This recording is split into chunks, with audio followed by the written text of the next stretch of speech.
6장 31절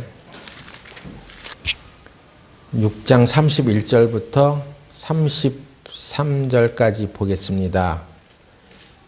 그러므로 염려하여 이르기를 무엇을 먹을까, 무엇을 마실까, 무엇을 입을까 하지 말라. 이는 다 이방인들이 구하는 것이라.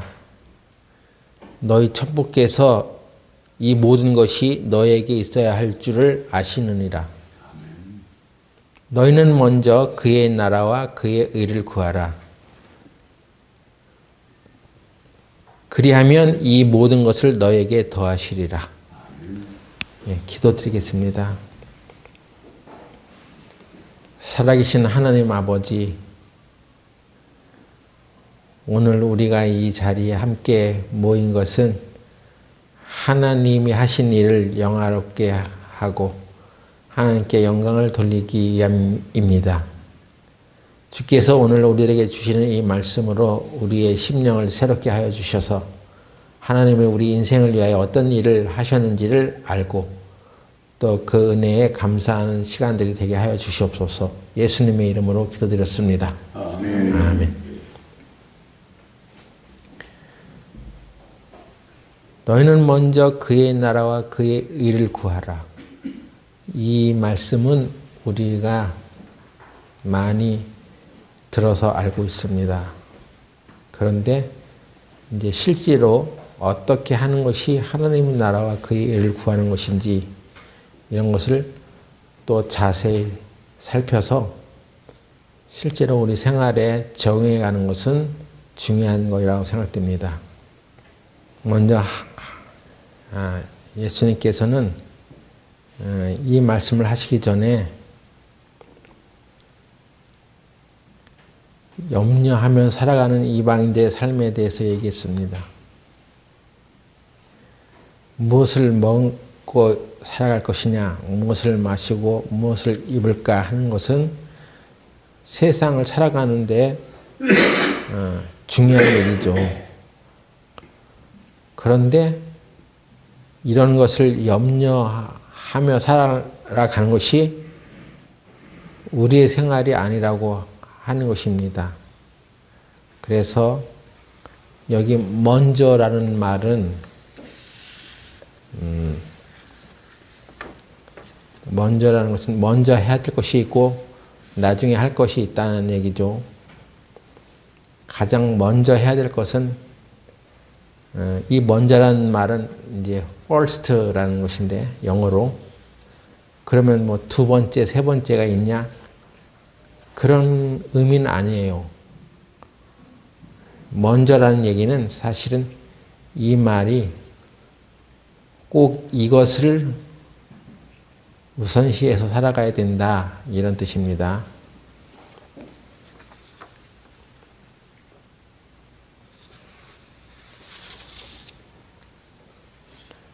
많은 사람들이 자기가 이 세상에서 살아가야 함에 있어서 그 먹고 마시는 문제들을 염려하고 살아가는 것이 정상인데 우리 하나님의 자녀들은 그렇지 않다는 것입니다. 우리 하나님의 자녀들은 그런 일에 신경 쓰면서 살아가고 염려하고 살아가는 존재들이 아니다 하는 거죠. 왜? 하나님은 우리의 필요를 다 아시는 분입니다. 우리가 무엇이 부족한지 다 아시고 우리를 살피시고 계신다는 얘기죠. 그래서 그런 일에 염려하면서 살지 말고 먼저 하나님의 나라와 그 일을 구하라 했습니다. 그러면 그리하면 이 모든 것을 너에게 더하시리라. 이걸 우리가 어떻게 믿고 살아가느냐 하는 것입니다. 우리는 하나님이 하신 이 말씀만을 잘 믿고 살아가면 하나님이 공급하시고 인도하시는 것을 다 누리며 살아갈 수 있다는 것입니다. 그런데 이 말씀을 믿고 있지 않기 때문에, 믿고 살지 않기 때문에 그리스도인들조차도 많은 염려와 걱정 그리고 이 세상에 살아가야 할 일들에 대해서 고민하며 살아가는 것입니다. 하나님의 나라, 이거는 하나님의 왕국을 말하는 거죠. 다시 말해서 kingdom, the kingdom of God, 하나님이 왕이신 나라라는 뜻입니다. 하나님의 나라는 우리는 저마다 자기의 왕국을 가지고 살아갑니다. 자기가 자기의 주인인 사람들이 많습니다. 그건 자기 나라지 하나님의 나라는 아니라는 거죠. 하나님의 나라는 하나님이 왕이신 나라니까 그 절대적인 주권이 하나님에게 있다는 뜻입니다. 그런데 하나님은 또한 사랑이시기 때문에 하나님의 사랑을 실천하는 이 교회가 된다면 교회가 하나님의 나라가 되는 것이고, 또 자기 자신이 하나님이 왕인, 주권이 하나님에게 있다는 것을 철저하게 믿고 살아가는 사람은 자기 자신이 하나님의 나라가 되는 것입니다. 자기 가족이 또 그런 것이고, 제가 이 부분에 대해서 어떤 분의 설교를 한번 들은 적이 있는데, 세상 직업이 교도관이었어요. 교도관.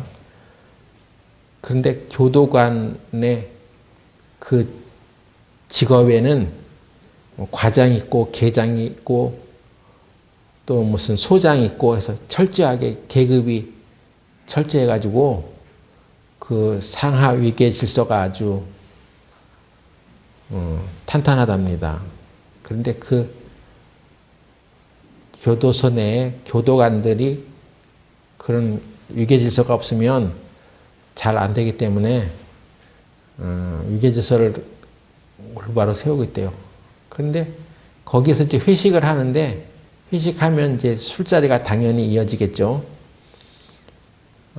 근데 요즘 우리들이 세상 사람들이 술자리 문화를 보면 자기가 먹고 싶으면 먹고 안 먹고 싶으면 안 먹고 뭐 그런 자유를 허용해 주고 있다고 해요. 그런데 이 사람은 자기가 직장생활 하면서 체험한 것들이 상사의 술을 안 받아 마신다? 그건 있을 수도 없는 얘기라는 것입니다. 그냥 처음에는 저는 하나님 믿어서 안 됩니다. 안 마십니다. 그러면 아니 그냥 반 잔만 마셔. 그래도 안 됩니다. 그러면 아니 입에만 갖다 대. 그럼 잠만 들어. 이렇게 여러 가지 제안을 하다가 그래도 말을 안 되면 그냥 상을 엎어버린다요. 술상을 엎어버려. 그래서 거기서 막 잔을 던져가지고 여기 이마에만 잡고 피가 막 나기도 했답니다. 그래 자기가 왜 이런 대접을 받아야 되는지 처음에는 우라통이 터졌는데 나중에는 이제 내가 이런 대접을 받고 있는 것은 예수님을 나의 왕으로 모신 사람이기 때문에 그것도 기쁘게 받아들이겠다는 것입니다. 그러면서 하나님의 나라를 구한다는 것은 하나님이 내 생활을 통치하시고 하나님은 나의 왕이라는 것을 인정해 가는 것인데, 내 생활 속에서 그것을 인정해 가지 않는다면 내가 어떻게 하나님을 왕으로 섬기는 사람이냐 하는 생각이 들었다고 하더라고요. 우리도 예전에는 직장 생활을 하면서 그 위계 질서에 의해서 상사의 말을 듣지 않으면 내가 큰 피해를 입겠다 하는 생각, 그런 두려움 때문에 우리가 과감하게 하나님을 섬겨가는 것에 필요한 나의 주장을, 요구를 제대로 하지 못하고 살아온 것이 있습니다. 요즘 신세대들은 그런 거 눈치 안 따지는 거죠. 상사가 아니 누구누구 씨는 9시에 간당간당해서 회사에 오나 그러면 그 상사한테 이미 준비해놓고 있는 사표를 딱 내밀면서 저 퇴사하겠습니다. 그런다는 거예요. 그래서 회사에 사람 구하기가 힘들어졌다고 할 정도로 요즘 MZ 세대들이라고 말하는 그 세대들이 직장 생활할 때 누가 싫은 소리 한마디만 하면 그냥 사표 내버린다는 것입니다. 그래서 우리가 예전에 지냈던 직장 생활과 요즘 세대들이 직장 생활하는 것은 물론 문화적으로 이제 여러 가지 차이가 있겠죠. 근데 적어도 그래도 좀 눈치가 있는 사람은 아, 내가 이런 요구를 했을 때 상사가 잘못 나를 대해주고 나한테 불이익을 주면 어떨까, 어떻게 되는가 하기 때문에 눈치를 보고 그리스도인으로서 살아가는 그 삶에 대해서 이제 눈치를 보는 일들이 분명 있긴 있습니다. 그럴 때 그 내 직장 상사가 나의 주인이야?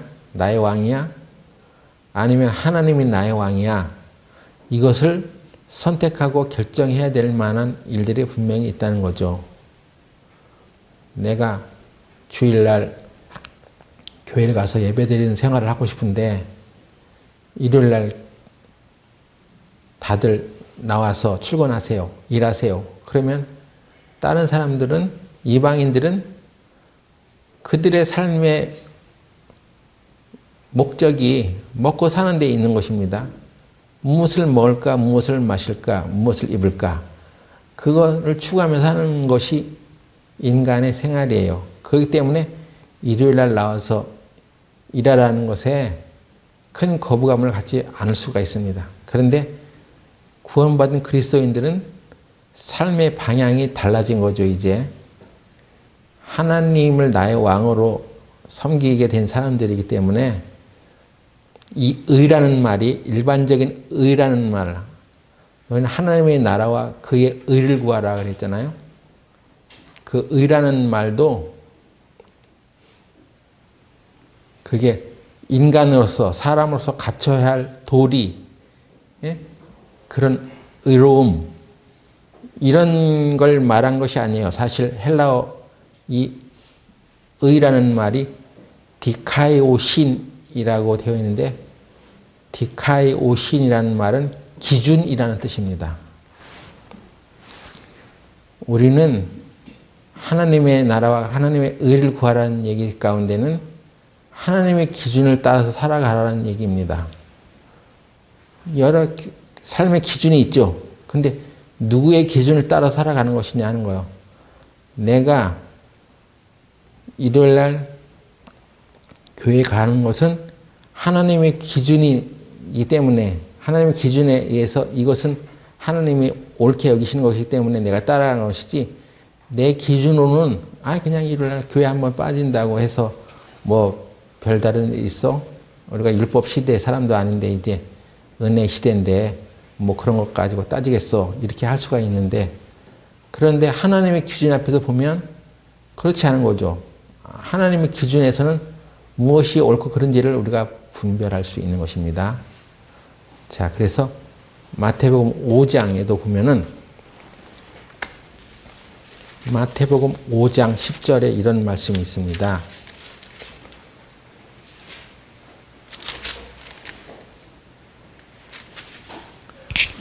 의를 위하여 핍박을 받은 자는 복이 있나니 천국이 저희 것임이라. 의를 위하여 핍박을 받는다는 말이 이제 그런 뜻이 되는 거예요. 하나님의 기준을 따라서 살아가는 사람들은 그것으로 인하여 핍박을 받을 수가 있습니다. 내 기준으로 살아가면 핍박받지 않고 그냥 그 상황들을 넘기면서 좋은 게 좋은 거야 하고 서로 타협하면서 살 수 있는데, 하나님을 기준으로 삼은 사람은 그 하나님의 의가 바로 하나님의 기준이 되는 거죠. 그 기준을 따라 사는 사람들은 그 기준을 따라 살기 때문에 세상 사람과 다르다는 것입니다. 그래서 야, 너는 다른 사람들 다 출근하는데 왜 너만 유별나? 너만 왜 교회 다닌다고 회사 안 나와? 하고 이제 그런 것 때문에 핍박을 받기도 하고 너 왜 회식 자리에서 상사가 전달해주는 술 안 마셔? 다른 사람 다 받아 마시는구만. 너는 왜 그래? 하면서 마치 그것이 상사의 그 권위를 무시하는 것으로 해석이 돼가지고 여러 가지 핍박을 받기도 하죠. 그런 일이 생기는 거예요. 다 이런 것이 다 하나님의 기준을 따라 살아가기 때문에 문제가 벌어지는 것입니다. 이제 이런 것을 구하라는 거예요. 하나님의 나라와 그 일을 구하라는 얘기는 하나님의 나의 통치자이고 나는 하나님 나라의 백성이고 하나님의 기준을 따라 살아가는 사람이다 하는 것입니다. 그것이 내 생활 속에서 그것이 적용이 돼야 하는 거죠. 우리가 하나님 나라 그 일을 구하는 것을 그냥 직장을 다녀야 되는데 뭐 전도지를 들고 복음 전하러 간다. 그것이 하나님 나라와 그 일을 구하는 것이냐? 그렇지 않다는 거예요. 생활 속에서 내가 하나님이 나를 통치하고 계신다는 것을 인정하고 살아가느냐 하는 것입니다. 그리고 우리 의를 따르지 말라는 얘기죠. 만약에 우리 인간의 기준을 따라서 우리가 살아가면 인간의 기준으로 볼 때도 꽤 의롭게 살아가는 사람 있을 수 있습니다. 그런데 마태복음 5장 20절에 보면은 내가 너에게 이르노니 너희 의가 서기관과 바리새인보다 더 낫지 못하면 결단코 천국에 들어가지 못하리라 했습니다. 네 기준이 서기관과 바리새인보다 더 높아? 서기관과 바리새인들은 유대인들에게 하나님의 법을 가르쳤던 사람입니다. 율법의 어떠함을 가르쳤던 사람이고 율법의 의로는 흠이 없다고 여길 정도로 다른 사람들에게 떳떳하게 살아갔던 사람들입니다. 그런데 예수님께서는 너희 의가 서기관과 바리새인보다 낫지 못하면 결단코 천국에 들어가지 못하리라 하였으니 인간이 가지고 있는 자기 의로 자기 기준으로 천국에 올 수 있는 사람이 없다는 얘기입니다. 그래서 이 의는 하나님의 기준을 말하는 것이기 때문에 하나님의 의는 바로 누구냐? 우리들에게 그 기준을 제시해 준 분이 있죠. 예수님이다.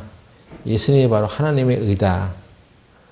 우리 기준으로는 다 하나님 앞에 갈 수 없었는데 예수님이 십자가에 우리를 대신해서 피 흘려 돌아가심으로 그 의롭지 못한 우리 생활에 대한 대가를 다 지불하시고 십자가에서 승리하셨다 하는 것입니다. 우리는 그것을 믿고 가는 거예요. 우리 의가 뭐냐? 예수님입니다. 나의 의를 자랑할 것이 없고 예수님 때문에 우리는 하나님 앞에 설 수 있는 것입니다. 그래서 우리는 어느 누구도 자기의 기준으로는 온전하지 못합니다. 내가 신앙생활하는 방향도 그래서 잘 설정해야 됩니다. 내가 하나님 보시기에 온전한가 이런 걸 생각해야죠. 마태복음 5장 48절에 또 보세요.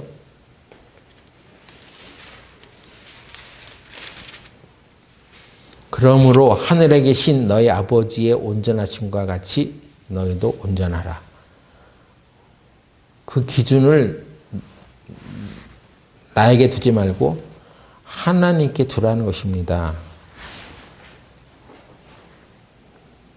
나의 기준으로는 안 하고 싶은 일도 많아요. 그리고 그렇게 안 한다고 해서 내 양심에 별로 꺼리끼지 않는 일이 있을 수도 있는데 하나님의 기준으로 보면 그게 허용이 안 되는 일도 있습니다. 마태복음 5장 42절에 41절부터 보면 또 누구든지 너로 억지로 우리를 가게 하거든 그 사람과 심리를 동행하고 누가 나한테 나랑 같이 오리 좀 가주겠습니까? 하면 이게 하나님의 온전하심은 그거예요. 하나님의 기준은 그것입니다. 그렇게 요구하는 사람에게는 심리를 동행해 줘. 또 5장 42절에 네게 구하는 자에게 주며 네게 꾸고자 하는 자에게 거절하지 말라. 이게 하나님의 기준입니다. 어떤 사람이 내가 당장 좀 필요해가지고 그런데 얼마 좀 꾸어줘. 그러면 내 기준으로는 난 싫어. 그러면 그만이에요. 근데 하나님은 뭐라고 말씀하시냐면 하나님의 기준으로는 내게 꾸고자 하는 자에게 거절하지 말라 하는 것입니다.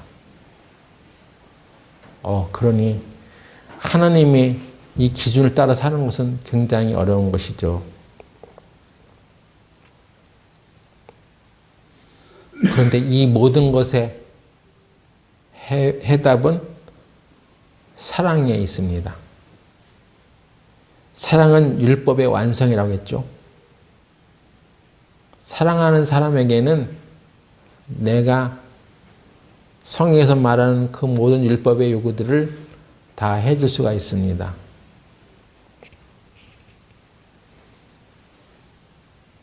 여러분은 자식들을 사랑하시죠? 그래서 그 자식이 어떤 필요에 의해서 뭘 구워달라고 하면 안 줄 부모가 있습니까? 왜? 그 자식을 내가 사랑하거든요. 사랑하기 때문에 구워줍니다. 아니, 주고 그걸 굳이 받을 생각까지는 없어 합니다. 그런데 사랑하지 않게 되면 내가 구워줬어? 구워줬으니까 너는 갚어. 네가 구워갔으니까 당연히 나한테 갚아야 되는 거 아니야. 이런 논리로 살아가게 된다는 거예요. 근데 사랑하는 사람의 관계는 그게 아니에요.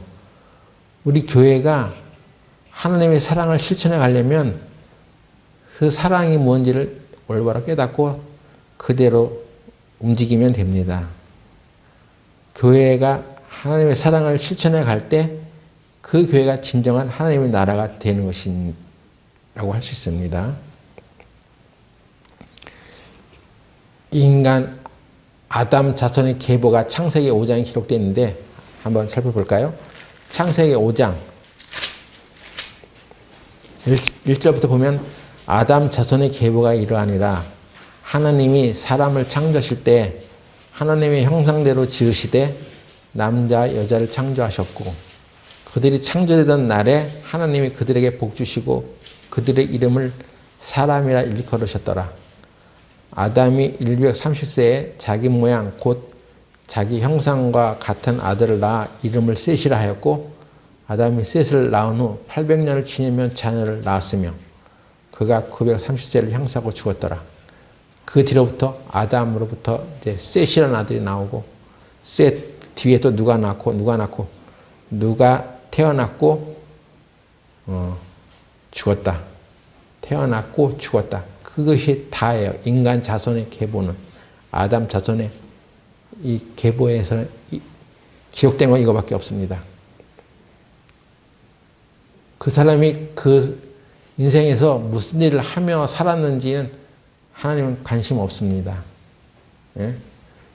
이 세상에서 내가 돈을 많이 벌었다는 등 명예가 얼마나 올랐다는 등 하는 그런 얘기는 성경에 아무런 의미가 없는 거예요. 인간의 계보는 그런 거예요. 아담의 자손으로 태어난 왜 셋이 나오냐면 가인과 아벨도 있었잖아요. 근데 가인이 아벨을 죽이고 가인은 하나님을 떠나게 되고 그 뒤에 새로 아들 셋을 얻었는데 이 셋부터 성경에 아담 자손의 계보로 쭉 기록되어 있습니다. 이 계보를 따라서 쭉 우리까지 왔는데 하나님 보시기에 인간이 이 세상에서 어떻게 살았는지 어떤 명예를 누렸는지 무엇을 하며 살았는지는 하나님 앞에는 기록됨이 없는 거예요. 관심 없다는 것입니다. 하나님은. 우리 인생의 계보는 관심 없어. 그 세상에서 뭐 하고 살아왔는지 알 필요도 없어. 오직 우리 안에 오신 예수님을 통해서 우리가 어떻게 그 사랑의 관계를 나누며 살았는지 그게 관심 있는 것이지 하나님 보시기에 인간의 행적은 중요한 게 아니라는 것입니다. 그러면 오늘 내가 어디에 가서 돈을 벌고 하는 게 돈 가서 엄청나게 돈을 많이 벌었어. 그런데 하나님 앞에는 그게 헛된 일이라고 하는 거예요. 시편 39편에 보면 헛된 일이라고 하는 것입니다. 시편 39편.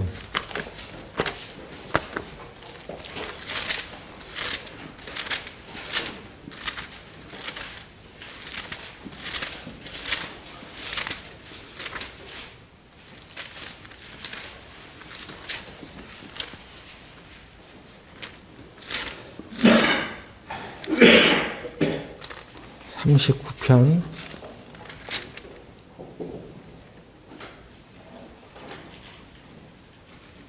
4절부터 보면은 여호와여 나의 종말과 연한의 어떠함을 알게 하사 나로 나의 연약함을 알게 하소서. 주께서 나의 날을 손넓이만큼 되게 하심에 나의 일생이 주의 앞에는 없는 것 같사오니 사람마다 그 든든히 선 때도 진실로 허사뿐이니이다. 다윗의 입을 의탁해서 인생이 삶이 무엇인지를 이렇게 정의를 해놨어요. 우리가 아무리 세상에서 든든히 선다 할지라도 그건 하나님 앞에서는 허사뿐이다. 나로 나의 종말의 연한을 알게 해 주십시오. 인생은 쏜살같이 왔다가 가는 것 아니냐는 거요. 태어나서 다 죽습니다. 요즘에 지금 시대에 이제 우리 부모님들 세대들이 다 연로해지셔가지고 한 번 돌아가시니까 계속 돌아가시는 거요. 계속 돌아가시는 거 그냥 하루 지나면 누가 돌아가셨다. 그게 인생이에요. 이제 우리 자식 때가 되면 또 우리가 이제 누가 죽었다 하는 얘기들이 그 자식들에게 계속 전해질 것입니다. 인생은 태어났다가 죽는 거 그거 외에는 아무것도 없습니다. 그래서 인생에서 우리가 무엇을 추구하며 살았다 하더라도 남는 건 없는 거예요. 죽음밖에 안 남는 거예요. 시편 39편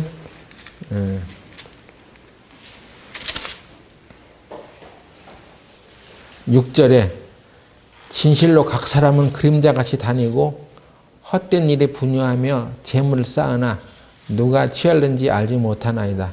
주여 내가 무엇을 바라리요? 나의 소망은 주께 있나이다. 예, 다윗도 이렇게 예언해 놨잖아요.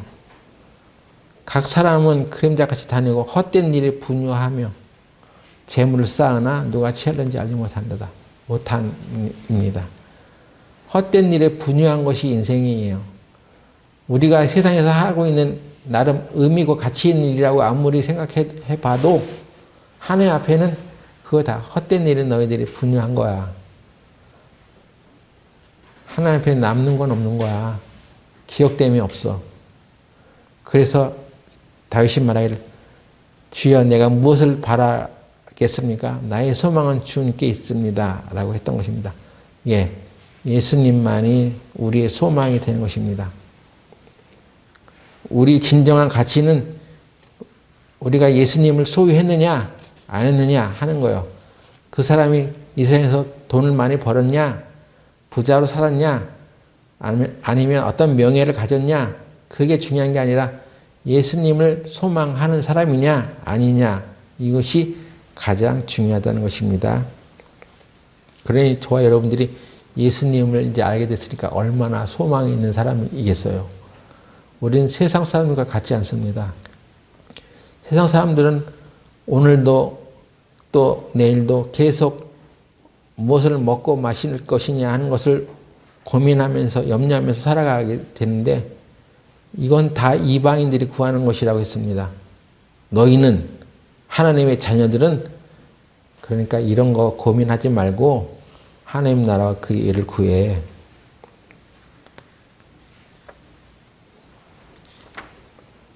왜냐?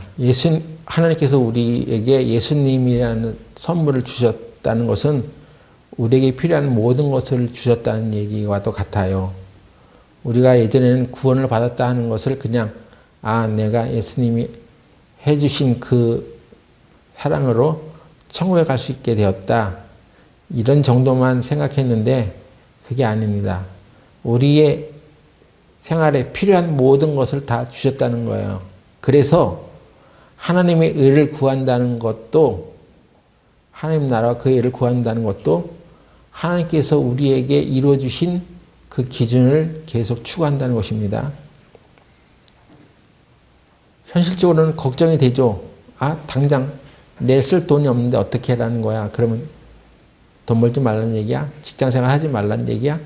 그렇게 걱정이 되는 때도 있겠지만 그래도 염려하지 말라는 거예요. 왜? 하나님이 그거 다 아셔. 하나님은 내가 무엇이 필요한 것인지를 이미 다 아셔. 그래서 하나님을 믿으라는 거예요. 끝까지 믿으라는 거예요. 하나님을 끝까지 믿지 못하고 살아갔기 때문에 문제가 벌어진 것입니다. 하나님은 우리에게 소망을 주셨는데 그 소망이 예수님에게 있다는 것인데 우리가 질병을 앓게 되는 것도 마찬가지입니다. 교회 안에서 잘못된 가르침 중에 하나가 어떤 사람이 질병을 갖게 되면 하나님이 질병을 벌로 주셨다. 그 사람에게 무슨 죄가 있어서 하나님이 질병을 주신 것이다. 이렇게 생각하는 사람들이 있습니다. 그런데 이것은 정말로 잘못된 마귀의 생각입니다. 그건 하나님의 뜻이 아니에요. 예수님이 우리를 대신해서 징벌을 이미 다 받으셨다고 우리는 간증하며 믿고 있습니다. 이사야 53장에도 보면 그가 채찍에 맞음으로 우리가 나음을 입었다고 분명히 얘기합니다. 하나님이 질병과 사고와 비극적인 사건들로 우리를 징벌한다는 것은 잘못된 가르침입니다. 우리는 왜냐하면 새 언약의 백성들이 됐기 때문에 그래요. 우리는 율법 아래에 있는 사람들이 아니에요. 하나님이 질병을 주신다, 사고를 주신다, 비극적인 사건들을 주신다는 것은 잘못된 가르침이고 이것은 은혜의 새 언약이 아니라 율법의 옛 언약의 바탕을 두고 있는 것입니다. 만일 누가 그렇게 말한다면 그러면 예수님께서 우리를 위하여 십자가에서 행하신 일을 뭐라는 것입니까? 그걸 전면적으로 부정하는 일 아니겠어요? 예수님께서 우리를 대신해 징벌을 받으셨다는데 그럼 예수님께 다 그걸 전가시킨 것이지 왜 우리가 또 받아야 되냐는 것입니다. 이런 문제가 생깁니다. 시편 103편 또 봅시다.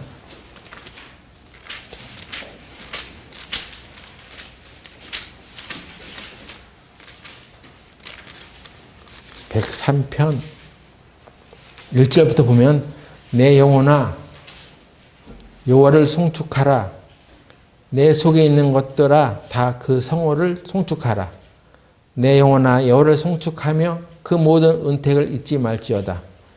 저가 내 모든 죄악을 사하시며 내 모든 병을 고치시며 내 생명을 파멸해서 구속하시고 인자와 긍휼로 관 씌우시며 좋은 것으로 내 소원을 만족해 하사 내 청춘으로 독수리같이 새롭게 하시는도다. 자, 시편 103편에 다윗은 하나님의 은혜를 잊지 말지어다. 하나님의 은택을 잊지 말아라. 그는 네 모든 죄악을 사하시며 네 모든 병을 고치셨다. 고치시는 분이다. 이렇게 분명히 말하고 있습니다.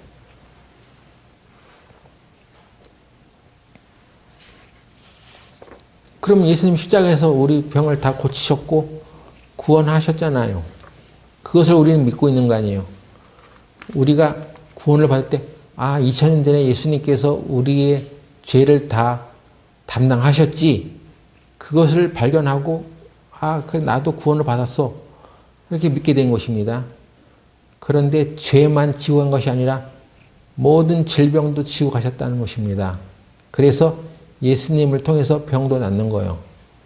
그런데 그러면 구원받은 그리스도인들 중에 또 저 같은 사람들이 갑자기 이렇게 질병을 받게 됐어요. 질병을 앓게 됐어. 그러면 그건 뭐야?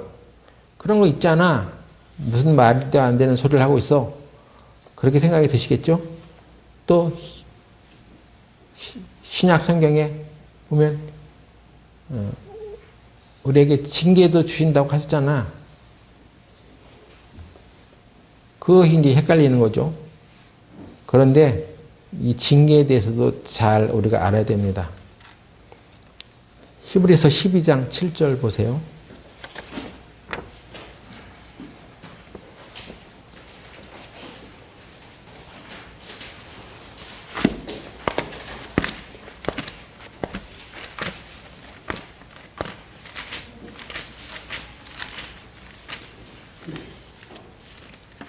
히브리서 12장 7절에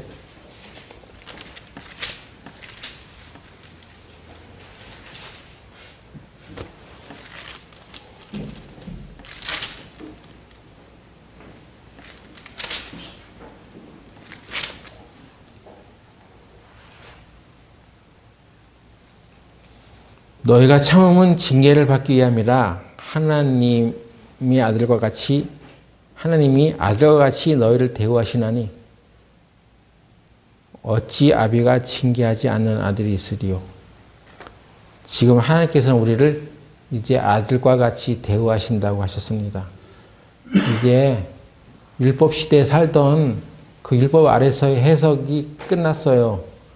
우리는 예수님 안에서 사는 사람들이기 때문에 하나님 우리를 아들과 같이 대우하신다는 것입니다.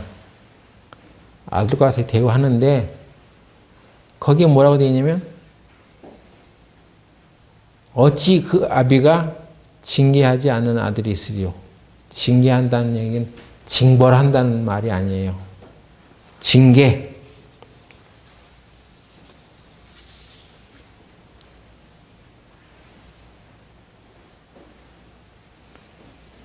이 단어는 헬라어로 뭐냐면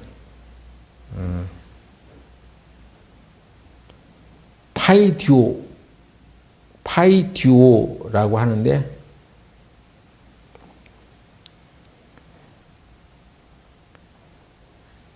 파이스라는 헬라어, 파이스 어린이라는 뜻입니다. 그리고 듀오는 어린이를 가르치다 이런 뜻이에요. 그래서 파이듀오, 우리나라 성경으로 징계라고 번역된 이 말은 징벌이라는 뜻이 없어요. 자녀 훈련이라는 뜻이 더 문맥적으로 맞다는 것입니다. 우리가 성경을 읽을 때 문맥상에서 이렇게 해석을 해야 되는데 문맥은 제껴버리고 징계라니까 뭐 징벌 이런 뜻으로 생각해가지고 다 모든 말씀을 그렇게 해석해버리니까 성경의 올바른 해석을 할 수가 없는 거예요. 여러분이 이제 부모가 되셨으니까 자식들을 키워갈 때 자식들을 훈련시키지 않습니까? 훈련하죠? 자식들에게 자식 교육시키잖아요. 그런데 어떤 부모가 자식을 훈련시키려고 불치병을 주겠습니까? 예? 그러면 불치병을 앓게 되면 불치병을 앓다가 죽어. 그러면 교육은 어떻게 된 거야? 자녀를 교육시키려고 불치병을 줘서 교육시키겠어요? 말이 안 돼요. 질병은 하나님부터 오는 것이 아니라 사단이 주는 것입니다. 사단이 공격하는 거예요. 오늘날 소아과 의사라는 말이 영어로 페디아트리션이라고 하는데 이것도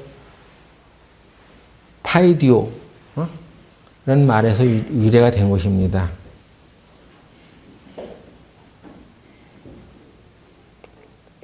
그러니까 징계라는 말을 쓸 때 그 징벌이라는 의미를 가지고 말하지도 말고 그렇게 생각하지도 마세요.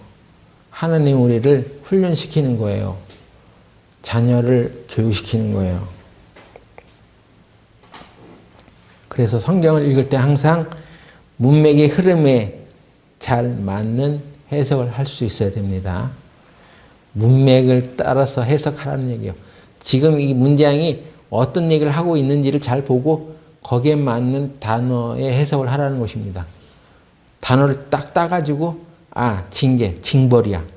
이렇게 해석하면 이 히브리서 전체 얘기가 틀어지는 것입니다. 하나님이 아들과 같이 너희를 대우하시나니 어찌 그 아비가 징계하지 하지 않는 아들이 있으리요.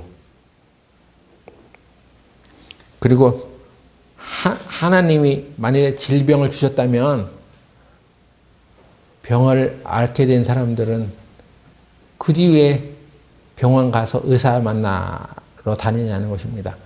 하나님이 주신 거 영광인데 하나님이 주신 그런 질병을 하나님이 주셨다면 왜 구태여 병원에 가서 그걸 치료받으려고 해? 그런 건 말이 안 되는 것입니다. 우리가 바울도 자신이 육체의 가시가 있다고 한 얘기가 있죠. 그것을 3번이나 하나님께 없애달라고 구했는데 하나님께서 내 은혜가 내게 족하다 하면서 그 육체의 가시를 거두어 가지 않았다고 했습니다. 그런데 많은 사람들이 그 바울이 말하는 육체의 가시가 질병인 줄 착각하고 있습니다. 바울의 육체의 가시의 의미가 뭐냐면 바울은 그것을 사단의 사자라고 얘기했습니다. 고린도후서 12장 9절 12장 9절에 내게 이르기를 내 은혜가 내게 족하도다. 이는 내 능력이 약한 데서 온전해짐이라 하신지라. 이러므로 도리어 크게 기뻐함으로 나의 여러 약한 것들에 대하여 자랑하리니 이는 그리스도의 능력이 내게 머물게 하려 함이라. 7절 또 보면 여러 계시를 받은 것이 지극히 크므로 너무 자고하지 않게 하시려고 내 육체의 가시 곧 사단의 사자를 주셨으니 이는 나를 쳐서 너무 자고하지 않게 하려 하십니다. 바울이 말한 육체의 가시는 사단의 사자라고 분명히 얘기했어요. 사단의 사자라는 말은 성경에 어디에 처음 언급되어 있냐면 민수기 33장 55절을 보겠습니다.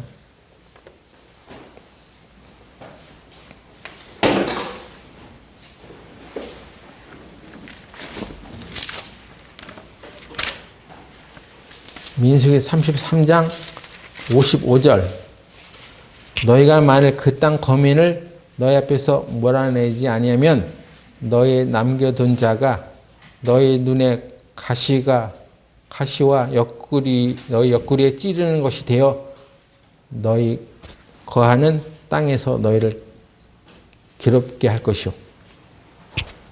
사단의 사자, 육체의 가시. 이스라엘 백성들이 가나안 땅에 들어가서 거기 거하는 이방 민족들을 쫓아내지 않으면 그들이 가시가 되어서 너희를 옆구리를 찌를 것이다. 이런 표현이 여기 있습니다. 그래서 바울이 말한 육체의 가시는 사단의 사자를 말하는 거야. 바울이 복음 전하러 갈 때마다 그곳 사람들을 선동해서 바울을 공격하고 험담했던 어떤 사람들을 의미하는 거예요. 그래서 바울은 이것을 없애달라고 얘기한 것이지 나 육체에 질병이 있어. 내 약한 병이 있어. 그걸 고쳐달라고 얘기한 게 아니에요.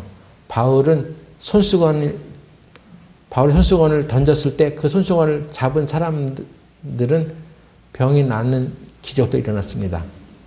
그래서 바울이 말하는 육체의 가시는 질병을 말하는 게 아니에요. 어떤 사람은 병을 앓고 있으면서 빨리 그것을 예수님께서 고쳐놓은 것을 믿고 받아들일 생각을 안 하고 나는 하나님이 나에게도 질병을 줬어. 약함을 줬어. 그래서 이걸 그냥 갖고 있을 거야 하고 오히려 그것을 아주 자랑스럽게 생각하면서 사는 사람도 많은데 착각하시는 거예요. 하나님은 질병을 주지 않아요. 이미 우리를 대신해서 그 징벌을 받으신 분이 예수님이 있기 때문에 예수님 아래 들어온 사람들은 다시는 질병 가운데 있지 않습니다. 빨리 그것을 믿음으로 회복하고 우리가 구원을 받았을 때 감사합니다 하고 받았듯이 질병이 왔을 때 이거는 하나님이 주신 것이 아니야. 나한테 특별하게 계시를 주려고 그러는 게 아니야. 빨리 하나님의 은혜를 빨리 받아들이라는 것입니다. 무슨 계시가 주려고 하나님께서 하셨어? 그 질병을 주었어? 그 무슨 계시를 받았어? 예? 무슨 대단한 계시를 받았기에 우리가 이 질병을 끌어안고 살아야 되냐는 말이에요. 그러니까 질병에 허덕일 때 자기가 그 질병을 붙들고 있는 거야 그냥. 그리고 저 사람이 무슨 죄를 져서 그런 거야. 이런 말을 쉽게 해서는 안 됩니다. 그 사람에게 하나님 뭘 깨닫게 하시려고 질병을 주는 거야. 그렇지 않습니다. 자기 자식을 아들과 같이 대하시는 분이 하나님인데 아들에게 진짜 불치병 줘가지고 뭘 깨닫게 하려고 하는 거야? 뭘 깨달았어 그래서.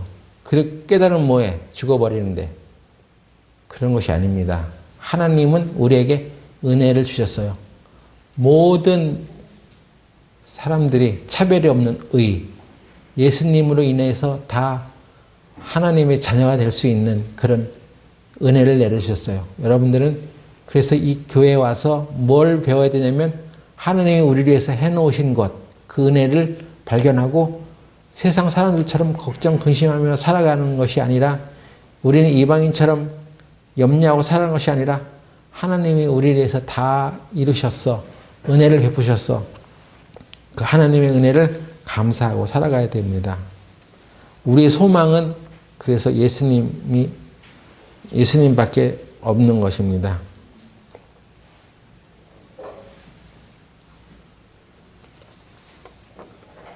저 여러분이 세상 살아가는데 힘든 일도 있죠. 그리고 세상 사람들과 상대하며 살아가는 게 쉽지는 않을 것입니다. 그런데 그게 우리가 하나님의 자녀가 됐다는 것은 이방 사람과 다르다는 것입니다. 하나님이 특별하게 더 생각하고 계시고 하나님의 말씀을 믿고 살아가면 그 말씀대로 이루어지는 그런 생활을 할 수 있도록 해놓은 거예요. 너희는 이방인처럼 그런 것을 염려하지 말고 하나님께서 너와 너의 생활에 필요한 모든 것들을 다 공급하시는 분이니까 그런 거 걱정하지 말고 하나님이 내 생활의 왕이 돼서 살아가게 해. 네 마음의 주인을 하나님으로 정해. 하나님께서 인도하시는 것을 따라 살아가.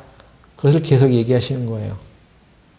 그래서 오늘 우리가 이 말씀을 살펴보면서 하나님의 은혜가 항상 나와 함께 있다는 것을 믿고 살아가시기 바랍니다. 제가 지난주 금요일 날 운전면허 적성 검사를 다녀왔어요. 근데 저는 좀 두려웠어요. 왜냐하면 내가 한쪽 편마비가 있잖아. 손을 이렇게 자유스럽게 쓰지 못해, 왼손을. 그러니까 운전면허 적성 기간이 다가왔는데 이거 갱신 안 하면, 검사 안 받으면 면허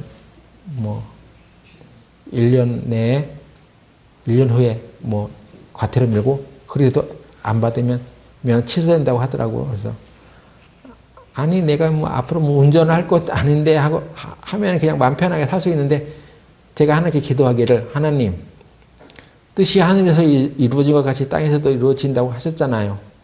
내가 지금 앞으로 10년 후에 또 어떻게 될지 모르지만 내 몸이 좀 나아지면 하면서 또 하나님을 할 수 있게 하나님께서 허락해 주시면 운전할 수 있잖아요. 하나님의 계획은 어디 있습니까? 나 운전하지 말고 그냥 너 이렇게 마비됐으니까 그냥 살아가 하는 것입니까? 아니면 그런 것을 하나님께서 허락해 주시는 것입니까? 하나님께 맡기겠습니다 하고 이제 면허시험장으로 갔어요.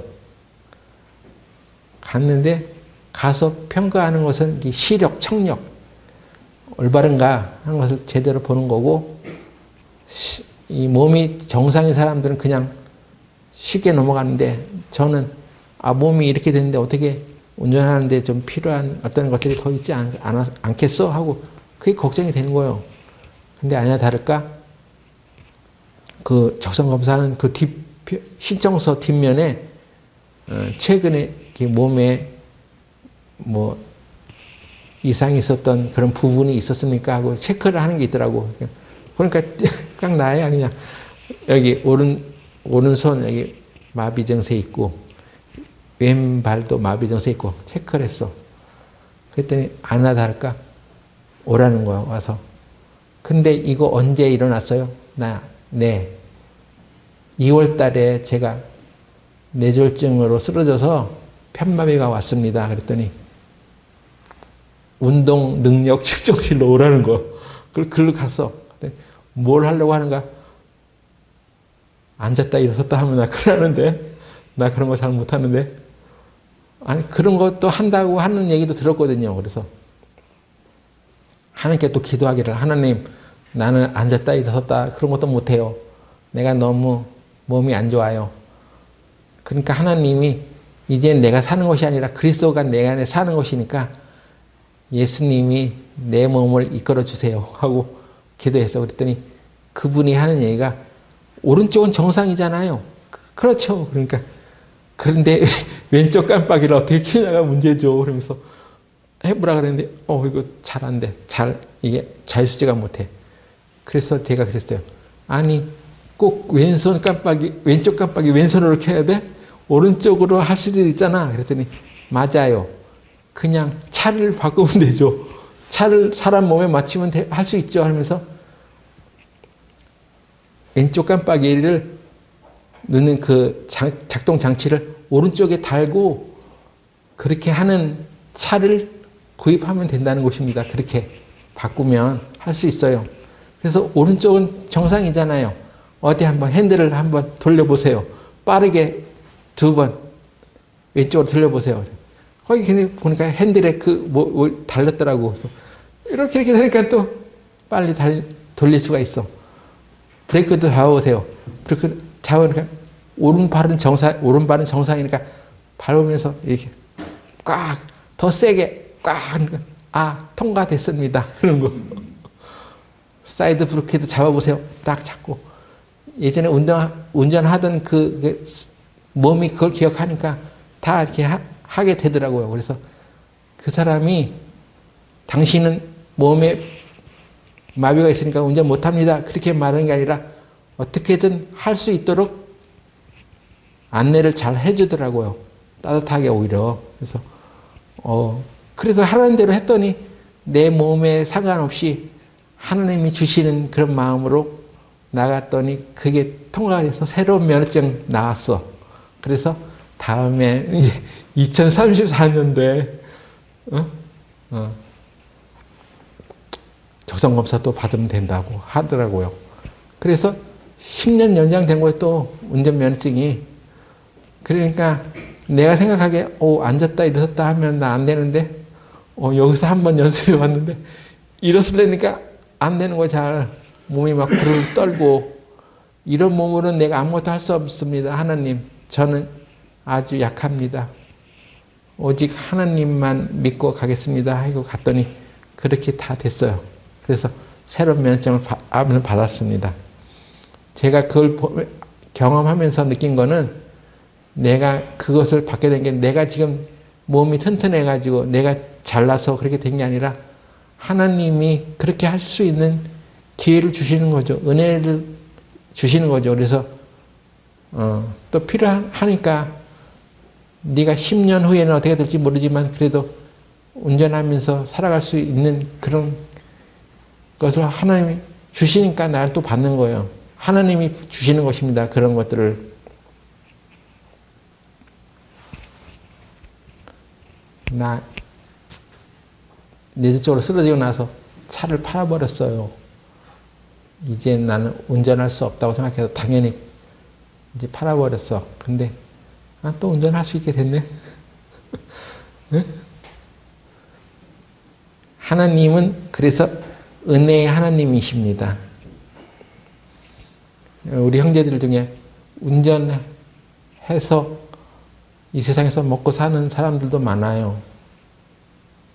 근데 하나님이 나를 그거 못하게 하려고, 먹고 살지 못하게 하려고 내 몸에 질병을 주셨을까요? 하나님이 그렇게 하시는 것이 아닙니다. 우리는 예수님의 은혜가 우리에게 임한 것을 믿고 과감하게 마귀에게 명령해서 내 육체의 질병을 마비를 시키고 있는 악한 영아 예수님의 이름으로 떠나라 하고 과감하게 선포하면서 살아가야 되겠습니다. 우리 생활하면서도 어려움이 있고 힘든 일이 있을 때 하나님이 나를 이렇게 힘들고 어렵게 하시는구나 하고 낙담하지 말고 그런 것은 사단이 주는 것이니까 예수님 안에서 이제 모든 것들을 허락받은 은혜를 받은 우리들이 실망하지 말고 예수님을 믿고 하나님이 우리의 왕이시라는 것을 믿고 나가는 가운데 여러분들 승리하는 생활을 하시기 바랍니다. 예수님은 우리의 왕이십니다. 여러분의 인생의 주인이 자기가 되지 말고 항상 하나님이 주인이 되어서 살아가는 그런 평강을 누리시기 바랍니다. 기도하고 마치겠습니다. 하나님 아버지, 우리 인생이 아무리 든든히 선다 할지라도 하나님 앞에는 아무것도 아니고 또한 스쳐 지나가는 것이라는 것을 압니다. 오직 하나님의 영광 대신 하나님의 영광을 우리들이 추구할 때 그때만이 의미 있는 인생이라는 생각이 들어집니다. 오늘 이 자리에 참석해서 하나님 말씀을 듣는 우리들에게 하나님의 은혜를 누리고 하나님의 은혜에 감격하는 생활을 하게 하시고 하나님의 은혜에 감사하는 저희들이 되게 하시옵소서. 예수님의 이름으로 기도드렸습니다. 아멘.